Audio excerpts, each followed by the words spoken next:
예수님 무덤 찾는 사람들, 이런 제목으로 말씀을 전하겠습니다. 오늘 본문은 여러분이 잘 아시는 바대로 예수님 부활 사건을 다루고 있습니다. 1절 보시면 안식 후 첫날, 안식 후 첫날은 주일을 말합니다. 아직 어두울 때에 막달라 마리아가 무덤에 왔습니다. 그런데 그곳에 예수님의 시신이 없었습니다. 1절 안식 후 첫날 일찍이 아직 어두울 때에 막달라 마리아가 무덤에 와서 돌이 무덤에서 옮겨진 것을 보고 곧 베드로가 다른 제자에게 달려가서 이 사실을 그대로 아뢰었습니다. 2절 시몬 베드로와 예수께서 사랑하시던 그 다른 제자에게 달려가서 말하되 사람들이 주님을 무덤에서 가져다가 어디 두었는지 우리가 알지 못하겠다. 여기 다른 제자는 요한을 말합니다. 베드로와 요한, 마리아가 예수님의 무덤을 찾은 거예요. 단순히 이 사건을 보면 참 이들이 주님을 사랑하고 열심히 주를 찾는 자들처럼 보이지만 오늘 본문을 조금만 깊이 생각해 보면 꼭 그렇지만은 않습니다.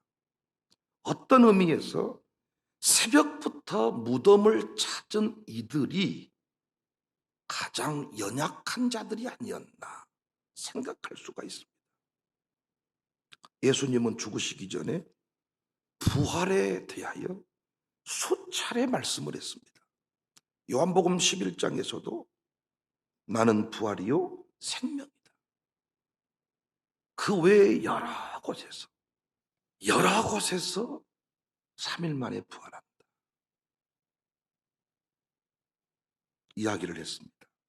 그런데 놀랍게 마리아와 두 제자는 예수님의 시신을 찾으러 갑니다. 8절 그때야 무덤에 먼저 갔던 그 다른 제자도 들어가 보고 있더라.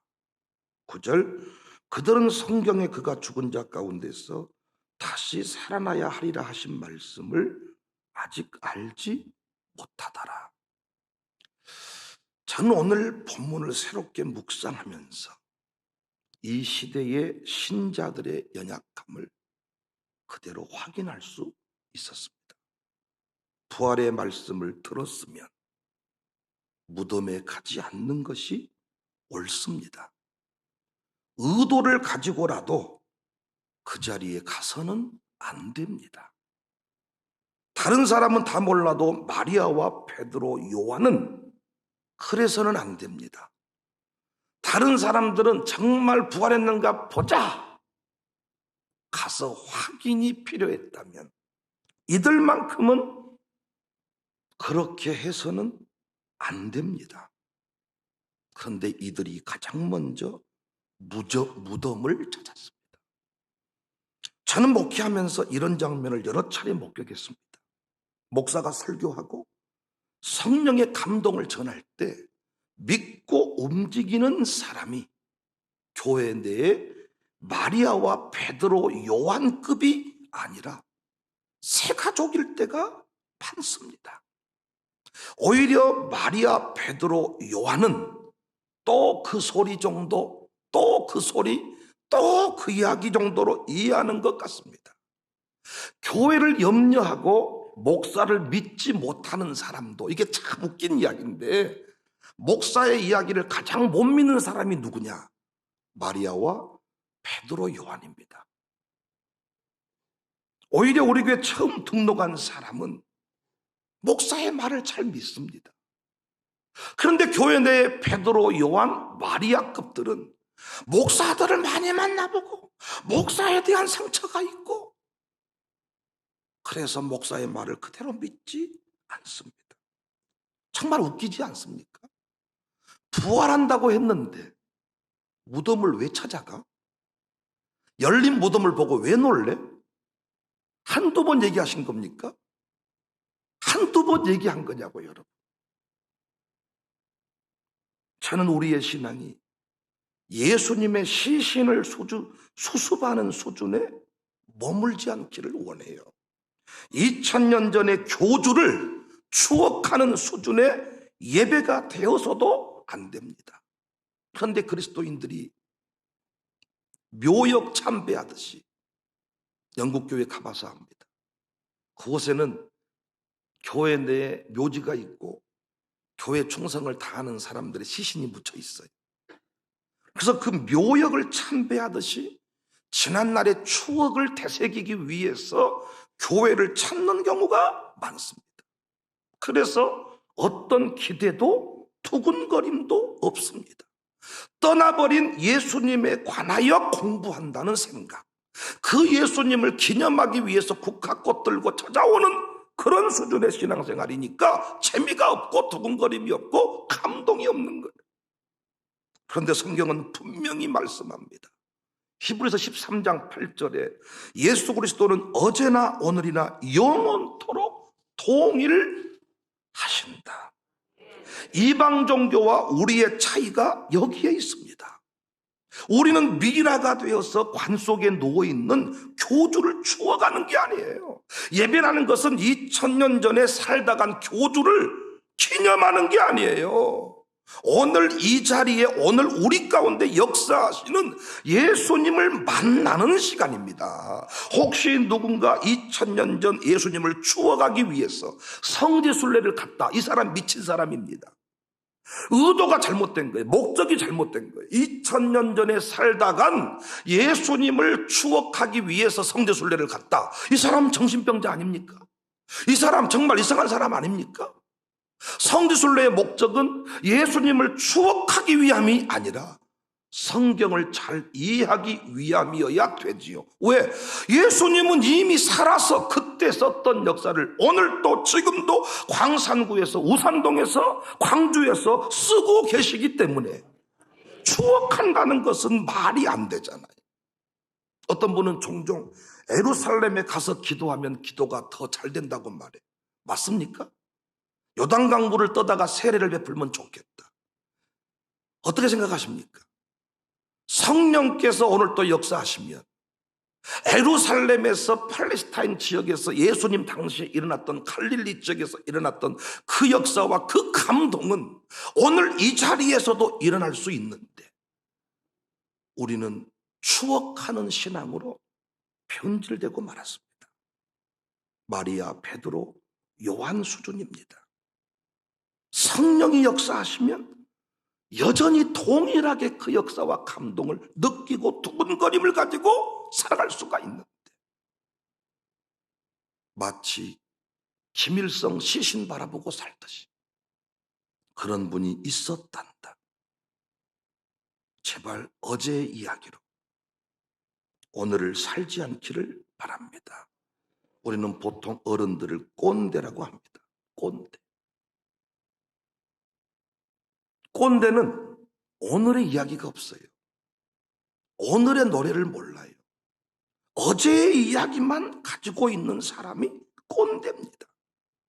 목사가 교회 내 중직자 때문에 힘들다 하는 것은 어제의 이야기 외에 해줄 오늘의 이야기가 없다는 거예요. 아무리 교회 개국공신이라고 목사가 소개해줘도 스스로 교회 생활에서 점점 밀려나는 것은 오늘 사는 이들과 오늘 일하는 자들과 공유할 감정이 없는 거예요. 제가 교회 내에 여러 기념비들을 좀 세우고 그 스토리를 남기기 위해서 이름들을 남겨봤어요. 그런데 어느 순간 지나니까 그 남겨진 그 비석의 이름들이 풀에 묻히고 사람들이 관심도 두지 않는 것은 경제 부흥헌금만 해도 당시에 1000만 원씩 헌금을 했습니다. 엄청난 금액이었어. 우리 교회 1000만 원씩 헌금해서 1억을 만들었거든요. 그건 거의 불가사의한 일이었습니다. 김경륜 목사님께서 와서 경제 부흥회를 하셨고, 그때 우리가 감동이 와서 우리 한번 뚫어보자. 그런데 우리 교회에서 이제 1000만 원의 기록은 더 이상 대단한 기록이 아니고, 그때의 그 스토리를 들으면서 이런 사람이 별로 없더라고. 그래서 왜 절간과 달리 교회는 기념비들이 별로 의미가 없을까? 저는 목회를 하면서 갈수록 느끼는 거예요. 오늘의 간증이 교회를 움직이지 어제의 간증이 교회를 움직이지 않더라고요. 하나님은 살아계셔서 오늘 또 위대한 역사를 이루어 가시기 때문에 오늘의 역사가 없는 사람은 아무리 목사가 지난날의 역사를 가지고 뿔이라고 말을 해줘도 사람들이 그 사람 말을 듣고 감동하지를 않아. 꼰대 취급을 받을 뿐이야. 아무리 제가 책에다 이름을 써주고 그 사람의 이름을 높여주어도 오늘 살아가는 사람들이 그 사람을 따르지를 않아.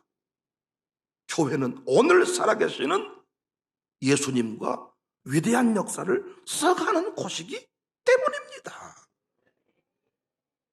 목사가 새 가족의 이름을 의도적으로 부를 수도 있지만 꼭 그렇지만 않다 그랬잖아요. 5대 신앙을 가르치는 우리 교회는 모델되는 사람을 찾고 있습니다. 5대 신앙은 또 하루아침에 만들어지지 않습니다. 그래서 5대 신앙에 관한 오늘의 이야기가 필요합니다. 그런데 총직자들이 그러지 못할 때가 많습니다. 교회 사랑, 주회족, 영접신앙만 해도 과거에 우리 교회를 사랑한 사람이야. 그런데 오늘 당신은 뭐 하냐는 거야. 오늘 이 교회가 어려움 만났고 오늘 이 교회가 위대한 일을 이룰 때 당신은 이 교회를 위해서 무엇을 했냐는 거야. 어제만 당신은 하나님이 살아계셨고 오늘은 당신에게 하나님이 없냐 그 얘기야. 주회종 영접신앙도 마찬가지야. 지난날에 누군가가 목사에게 이런 일을 해주었대. 지난날에 목사를 사랑했대. 그럼 오늘 당신은 뭐하냐 그 말이야. 오늘 어떤 의미에서 지난날에는 사과 한 상자, 회 한 상자, 식사 한 끼였으면 좋겠던 그 선물이 오늘은 달라져야 되지 않냐 그 말이야. 왜? 당신의 삶을 보니까 집도 좋아졌고 차도 좋아졌고 당신 자식한테 주는 거 보니까 돈도 엄청난 사이즈가 커졌어. 배고플 때는 밥 한 끼가 너무나도 귀한 헌신이었지만은 당신 요즘 보니까 밥 한 끼가 문제가 아니고 해외여행도 가든만. 당신 요즘 보니까 당신 타고 다니는 차가 보통이 아니더만. 당신 자식이 필요하면 자동차도 사주더만. 옛날 목사에게 자동차 한 대 사주면 대단한 헌신이었어. 그리고 그건 부흥에 와서 이 강사가 해결해줘야 될 큰 숙제였어. 근데 요즘에는 아들들 군대 제대하면 자동차 빼주더만 바로. 그냥 목사에게 차 한 대 사주는 것이 위대한 헌신의 기록일 때가 있었는데 오늘 삶의 수준이 성장하고 커지면서 이제는 그 일이 대단한 일이 아니요. 그 일이 대단한 일이 아니야. 위대하신 하나님을 믿고 살아계신 주님을 믿고 사는 인생이 오늘에 맞는 헌신이 있어야 되는데 오늘에 맞는 사랑 고백이 있어야 되는데 맨날 리어카에 사주었던 그 5,000원짜리 반지 하나만 가지고 평생을 우려먹는다면 그 사랑은 지속되지 않습니다. 그 사람이 교회 내 꼰대입니다. 목사가 아무리 그 사람 도와주라고 말해도 새로운 역사를 써가는 사람이 그 사람과 어울리지 않습니다. 그래서 나중에 개척 멤버가 교회에 떠난다. 누구도 개척 멤버 미워하지 않아. 그런데 그 사람 스스로가 못 견디는 거예요. 저는 이번에 전도부흥회 통해서 노병환 집사께서 자신의 직원 문철규 씨죠. 철규 씨를 우리 교회로 인도를 했어요. 지난날에 노병환이라는 사람이 우리 교회에서 써간 역사가 대단합니다. 그런데 언제부턴가 노병환의 이야기를 교회 내에서 사람들이 하지를 않습니다. 별로 뭔가 할 얘기가 없습니다. 사업이 힘들어져서 경제가 어려워져서 하루하루를 살아가기 급급한 사람이 돼버렸습니다. 그런데 이번에 자신의 직원을 데리고 왔어요. 지금 우리 교인들은 만나면 전도부흥의 얘기를 합니다. 만나면 전도부흥의 얘기를 하고 그때 느꼈던 그 어떤 감동과 그 느낌들을 나누면서 9월 2차 부흥에도 이제 새로운 역사가 일어날 거야 이런 얘기를 하는데 만약 노병환 집사께서 아무 일도 하지 않고 입으로도 그냥 넘어갔다면 저분은 누구하고도 나눌 대화가 없습니다. 다른 사람은 다 오늘 새 가족이 와가지고 그 사람에 대한 느낌을 얘기하고 그 사람을 소개하고 그 기대치를 나누는데 자기는 옛날에 말이요 내가 이 교회 중심이었고 목사님을 잘 섬겼고 왕년에 나가 말이요 아무리 왕년에 나가 말이요 해도 그걸로 노병환 집사님 존경받기는 어렵습니다. 어젯밤에 꿈을 꿨는데 철규가 나오더라.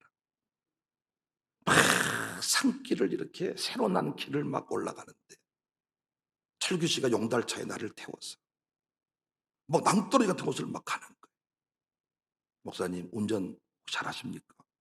운전 제가 한다고 좀 하는데 그런데 이런 산길은 목사님 잘 못하실 겁니다. 내가 봐도 떨어져 볼 것 같네요. 그러니까 철구 신나가지고 막 산길을 막 진짜 엄청난 그 산길을 나를 태워서 가는 거예요. 그분이 우리 교회에 와서 말씀 듣는 것이 좋았나 보고. 오여덕이라는 사람도 마찬가지. 지난날에 대단한 역사를 썼던 사람이에요. 그런데 그의 사업이 어려워지고 여러 가지 경제적인 아픔이 있으면서 서서히 헌신의 역사로부터 밀려나기 시작했습니다. 스스로가 못 견디는 거예요. 아무리 지난날에 오여덕이 대단했습니다. 지난날에 오여덕이 우리 교회 1등 공신이었습니다. 아무리 말을 해줘도 스스로가 오늘 만족스럽지 못하는 거예요. 그런데 이번에도 청도부흥회 때 결단이 오더라는 거예요. 영혼 구원을 위해 네가 달려다니면 네 사업장의 문제를 내가 해결해 주겠다는 마음이 들어서 진짜 초대장 써가지고 막 돌아다녔더니 진짜 사람들이 열리고 와서 감정이 있고 회복이 되더라는 거예요. 그때부터 이제는 설교를 듣는 태도가 다르고 그때부터 이제 저한테 보낸 문자의 내용이 또 달라지는 거예요. 아무리 제가 권사님 염려하시지 말고 지난날에 제게 베푸신 사랑만으로 내가 다 알고 있으니 그냥 편히 신앙생활 하세요. 아무리 제가 이렇게 말을 해줘도 이상하게 설교 시간만 되면 편하지가 않는 거예요.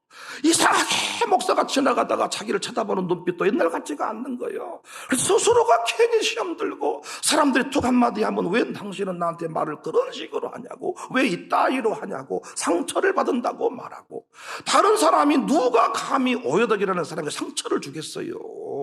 목사가 이렇게 오여덕 대단한 사람이라고 말을 했는데 누가 감히 교회에서 오여덕을 개무시하겠냐고. 그런데 오늘을 사는 이야기가 없으면 무슨 얘기를 들어도 내 가슴이 뛰지를 않습니다.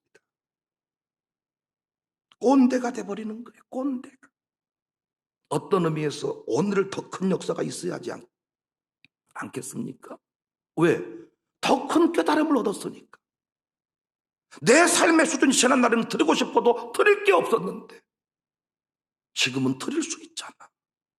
그런데 왜 헌금 수준이, 헌신의 수준이, 나눔의 수준이 지난날보다 더 못할 수가 있는가? 이것이 무덤 찾는 신앙입니다. 시신 수습하는 신앙입니다. 15절 말씀, 예수께서 이르시되 여자여 어찌하여 울며 누구를 찾느냐 하시니 마리아는 그가 동산지기인 줄 알고 이르되 주여 당신이 옮겼거든. 지금도 시신 얘기하고 있어요. 시신 어디다 놨습니까? 어디 갔는지 말씀 좀 해주세요. 그러면 내가 예수님 시신 가져갈게. 믿음 좋은 것 같잖아요. 예수님 시신 수습하러 왔다니까 지금. 그 새벽에. 여러분은 새벽에 공동묘지 가기 쉬우세요? 대단한 믿음 아닙니까? 그런데 본문을 조금만 깊이 묵상하면 그게 아니란 말이야. 그게 아니 동산지기한테 시신 어디다 감춰놨냐고 왜 물어봐. 부활한다 그랬잖아. 부활. 예수님이 어찌하여 울며 누구를 찾느냐. 이때 마리아가 깨닫습니다. 부활의 주를 만납니다. 그리고 눈물이 멈춥니다.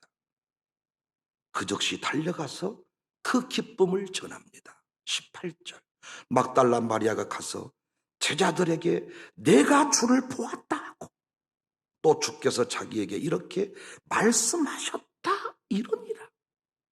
사랑하는 성도님들, 저는 감사한 것 중에 하나가 12년 목회 여정 중에 단 한 번도 교회가 정체하거나 후퇴한 적이 없다는 것. 매년 기록이 갱신되고 성장한 것이 너무나도 감사해요. 나는 각자 여러분의 삶도 제발 후퇴하지 않기를 바랍니다. 무덤에 머물러 있지 않기를 바랍니다. 벌벌 떨면서 헌신하지 않기를 바랍니다. 지난날에는 목사와 함께 하시는 주님을 바라보지 못해서 두려움이 있었다면 이제는 지금까지 10여 년 넘게 어떤 분은 5년, 7년, 수십 번 그 역사를 경험했다면 이제는 주 따라가는 길 험하고 멀어도 찬송 부르면서 뒤따라가는 인생들이 되어야 되지 않겠습니까? 부활의 주님을 믿는다면 지금도 무덤 속에 계시는 분이 아니라 살아 역사하시는 주님을 믿는다면 의심할 것이 없어야 되지 않겠습니까? 무엇이 두렵습니까? 계시록에서 7별을 붙잡고 계시는 예수님, 금토대 사이를 거니시는 예수님, 불꽃 같은 눈으로 지켜보시는 예수님, 우편 보좌에 앉아서 우리를 위해 충보하시는 예수님, 그 예수님을 믿는다면 더 위대한 역사를 써가야 되지 않겠습니까? 왜 자식을 도와주는 수준은 갈수록 확대되면서 주님 앞에 쓰임받는 수준은 무덤 수준이십니까? 교회 건물이 이렇게 부동산이 많아졌는데 우리가 이웃을 섬기는 수준이 지난날보다 못하다면 이 교회는 오늘 살아계시는 예수님을 믿지 않는 교회입니다. 어제 노회 끝나고 임원들이 이렇게 어떻게 할까 고민 중인데 노회 임원인 추교전 장로님, 우리 그 염소 먹으러 간 적이 있는데 그 장로님께서 식사를 대접하겠다면서 우리를 모 식당으로 인도를 했습니다. 그분이 우리 노회 임원회 수련회 때 밥을 샀어요. 특별한 일이 없는 한 항상 제가 기록을 세우는데 그분이 밥을 샀는데 무한 리필로 드시라 그러더라고요. 그래서 그분 별명이 그때부터 무한 리필이에요. 근데 역대 이래 밥값이 제일 많이 나왔어. 그냥 지나가는 식당 정도인데 어찌된 일인지 그날 밤에 너무 목사님들이 기분이 좋아서 끊임없이 식사를 하셨습니다.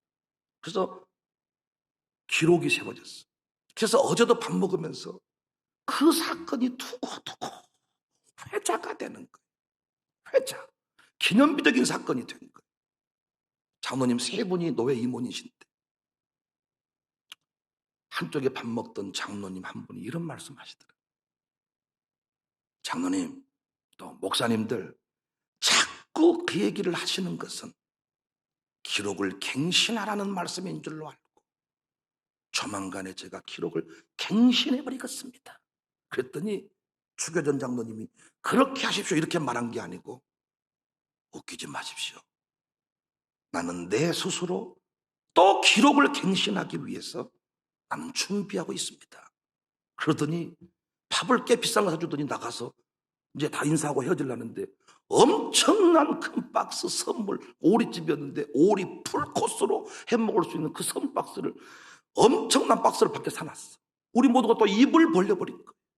자기는 스스로 기록은 깨라고 있다는 거야. 장로님 복 받으세요. 장로님 위대하십니다. 어떤 사람은 그렇게 끝나버릴 때가 많지만은 똑같은 예수님 믿고 살고 똑같은 살아계신 하나님 아버지를 믿고 사는데 어떤 사람은 왜 저렇게 늘 쓰임받았어? 그래서 어떤 목사님 그런 얘기를 하더라고. 시골에서 목자지 목사님이신데 너무 그날 밤 융숭한 대접을 받았어. 우리 교회 장로가 아니지만 새벽에 기도가 나오더라는 거예요. 기도가 나오더라. 왜 똑같은 예수님을 믿고 사는데 어차피 우리는 지금까지 내 것 가지고 주일한 적은 없습니다. 어차피 우리 현실은 항상 어려웠고 우리 현실은 항상 두려웠습니다. 그러나 주님 믿고 달려갔습니다. 여러분 이 예배당 건축할 때만 해도 그것이 과연 돈 가진 사람들이 예배당을 지었을 것 같습니까? 천만의 말씀입니다. 그런데 왜 그때는 주님이 살아계셨고 오늘은 주님이 죽어버렸냐 그 말이에요. 그때 역사했던 주님이 오늘 또 살아서 움직여야 되지 않겠냐 그 말입니다. 다른 것은 다 100세 시대라고 말하면서 주님이 100살까지 나를 써주신다는 그 확신을 가지고 오늘 또 내가 주님 앞에 쓰임받기를 위해 기도해야 될 텐데 무덤 속에 교주를 미라 속에 갇혀있는 교주를 기념하듯이 지난날의 개국공신이었습니다. 지난날의 우리 교회 개척 멤버였습니다. 우리 교회 어른이십니다. 아무리 이야기 제가 많이 해줘도 스스로가 설교 시간에 기쁨이 없습니다. 오늘의 이야기를 오늘의 역사를 써가는 사람이어야 오늘의 이야기가 재미가 있는 거예요. 남자들이 무슨 얘기만 하면 흥분을 하냐? 군대 얘기만 하면 흥분을 하는 거예요. 이주기가 9월 말에 제대를 한대. 원래 10월 달에 제대를 해야 되는데 휴가 안 나오고 무엇이 어쩌고 저쩌고 하면서 9월 말에 제대를 하게 됐대. 이명필이가 하는 말이, 그렇게 제대하고 와도 할 말이 많겠죠? 그래서 내가, 당연하지, 특히 네 앞에서는 더 할 말이 많을 거야. 군대 안 갔다 온 이명필 앞에 이지욱이는 얼마나 할 말이 많겠어요. 우리가 알기로는 허리 아프다고 한 3번 나왔다가 들어가서 또 한 몇 주 격리했다가, 우리가 봤을 때 우리 한 목사가 그랬대, 이주기한테. 너는 군대가 해다 해. 날로 먹었다고. 그래도 쟤는 갔다 오면 할 말이 많지 않겠냔 말이에요. 근데 그런 얘기할 때 여자들이 다 핸드폰하고 다른 얘기, 뭐야, 수잘데기 없는 어제 이야기를 가지고 시천 위에 시체를 넘었다는 거예요. 그런데 오늘날 쓰레기 하나도 안 버려주는 이 썩을 놈이요. 군대에서 전에 시체를 넘고 나라야 민족을 위해서 쓰임받았으면 뭐돼. 오늘 동네 아저씨랑 싸움 한번 못하고, 아니 시댁 가서 맨날 시동생한테 자기 부인이 막 얻어맞을 직전에 가도 나서서 대기 새끼 죽여버리, 이 말 한마디 못하고 쪼다같이 숨어만 있는데 전에 시체를 넘으면 못하냐 그 말이요. 지난날에 형수님, 우리 형님께서 군대에서 나를 죽을 뻔한데 살려줬습니다. 뒤통수로 머리 맞습니다. 어쨌다고 오라 그랬어. 지금 차가 오는데 지살라고 나를 밀어버립니다. 오늘의 감정이 없고 오늘의 이야기가 없는 그 사람 어디다 쓰냐 그 말이야. 나는 이걸 깨달았습니다. 나는 오늘 본문을 보면서 새롭게 이게 깨달았지. 어젯밤에 깨달았지. 그래서 다시 내가 오늘 아침에 설교를 쓴 겁니다. 왜 목사가 교회 내 중직자 때문에 힘들까? 왜 어느 순간 시간이 흘러갈수록 교회 내 개척 멤버 때문에 힘들고, 스스로 목사 가족이 또는 개척 멤버들이 왜 스스로 교회를 떠난다고 할까? 누구도 그를 무시 안 합니다. 그러나 오늘의 역사에 동참하지 않는, 스스로가 견디지 못합니다. 여러분의 신앙 수준은 어떻습니까? 김태현 목사, 한용준 목사가 거의 저랑 사역한 날짜가 거의 똑같습니다. 근데 저들이 초창기에 받았던 생활비 수준과 오늘 받는 생활비 수준은 2배, 3배 이상 차이가 납니다. 그때 저희 교회 입장에서 처음 주었던 생활비는 우리 교회 입장에서 최선을 다한 생활비였어요. 오늘의 저들의 삶은 달라졌어요. 하나님께서 그만큼 우리를 높여주신 거예요. 그런데 주님 앞에 헌신하는 사이즈가 그때 그 시간에 머물러 있다면 저분들은 살아계신 주님을 믿는 건 아니에요. 그때부터 강단에 서도 힘이 없습니다. 부목사들이 설교를 할 때 오늘의 역사에 동참하지 않는 부목사의 이야기는 성도의 마음을 울리지를 못합니다. 여러분이 알아. 부목사의 이야기인데 오늘의 역사를 얘기하면 여러분이 참 감동을 받는 거예요. 맞아. 그리고 어제를 살았던 사람들 많지 않아. 오늘을 살아가는 사람이 더 많아. 그러니까 어제의 이야기에 설교가 머물러 버리면 많은 사람들이 힘들어요. 이 설교가 꼰대 설교야, 꼰대 설교. 오해도 권사님이 그런 문자를 보냈더라. 갈수록 목사님의 설교가 깊어져서 감사하대. 사실인지는 모르겠지만 왜 그런 고백이 나왔을까요? 오늘의 이야기를, 오늘의 역사를 써보니까 목사의 얘기가 다 와닿는 거예요. 오늘의 역사를 써가다 보니까 목사의 설교가 다시 오늘을 살게 하는 거예요. 아마 이울 집사님도 주일 오후의 설교를 듣고 내가 다시 결단을 해야 되겠다. 아마 오늘의 역사에 동참했으니까 이제는 오늘의 목사의 설교가 새롭게 와닿을 것입니다. 목사는 그대를 수 있는데 성도가 오늘의 역사에 동참하면 선포되는 말씀이 달라지는 거예요. 그래서 우리 교회 꼰대 교회 되지 말고, 박물관 교회 되지 말고, 무덤 찾는 교회 되지 말고, 미라 속에 들어있는 그런 시식. 그러니까 우리가 지금 여기 있는 그 이름들을 보면서 일동묵령, 이렇게 안 돼. 뭐 그때 뭐 유산들 뭐요? 1,000만 원? 오, 이런 분. 아, 그래서 교회 안에 동상이 의미가 없구나. 오르는 동상을 보면 일동묵념 이게 아니고 살아계신 주님이 기록을 갱신하게 만들어버리니까 동상을 또 바꿔야 되겠더라고요. 동상을 매년마다 바꿔야 쓰겠더라고요. 아, 이래서 동상이 의미가 없구나. 오늘 살아있는 역사를 써가는 것이 교회이기 때문이구나. 그래서 이대 목사 역사는 어느 순간 지나면 사라지더라고요. 은퇴 목사님들 이걸 열받는 거예요. 내가 어떻게 써간 역사인데 내 이름을 지워버려? 주보에서 내 이름을 빼버려? 아니 당연히 그러겠더라고요.